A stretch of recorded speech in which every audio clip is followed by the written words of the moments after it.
Татнефть-арена в этот вечер словно ненадолго превратилась в старо-татарскую слободу. Каждый уголок стадиона пропитан национальным колоритом. Всюду звучала татарская музыка, болельщики пришли в тюбетейках, и каждый говорил на родном языке. Я очень люблю Татарстан, люблю Казань, люблю Акбарс. Акбарс чемпион, Алга.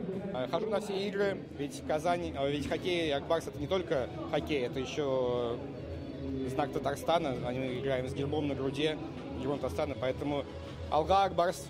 Фойе арены будто стало подиумом татарского костюма. Организаторы обещали призы за лучший национальный наряд. И им явно было из чего выбрать. Этот костюм шила мама. Мама у меня швея специально для этого матча. Я увидела, что это будет не простой матч, а матч, посвященный именно татарской культуре, татарща-матч.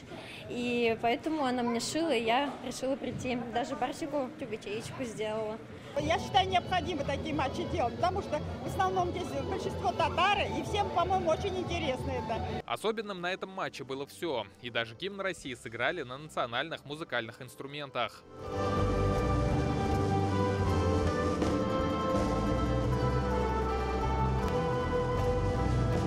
Не скучали болельщики и в перерывах. На арене прошел мини-сабантуй. Любители хоккея соревновались в перетягивании каната и искали монету в копейке. В Татарстане не просто любят хоккей, а любят умный, красивый хоккей. И умеют сделать из него шоу, чтобы люди пришли, отдохнули, забыли обо всех проблемах. Это здорово. Задумка команды пришлась по душе всем болельщикам, вне зависимости от клубных пристрастий. Формат татарща-матча становится традицией. У нас в команде сохраняется татарская идентичность, но мы хотим болельщикам и всем любителям хоккея показать всю эту красоту именно национальной культуры, национального колорита. И в связи с этим как раз ежегодно проводим матчи, посвященные как раз татарскому языку и вообще целому татарскому народу. Так и должно быть, потому что это наша республика.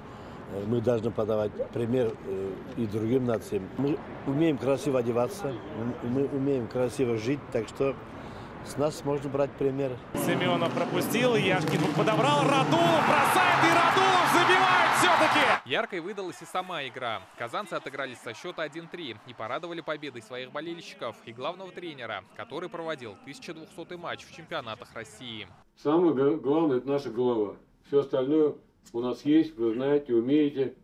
Вот. И, конечно, трудиться надо. Трудиться с победой.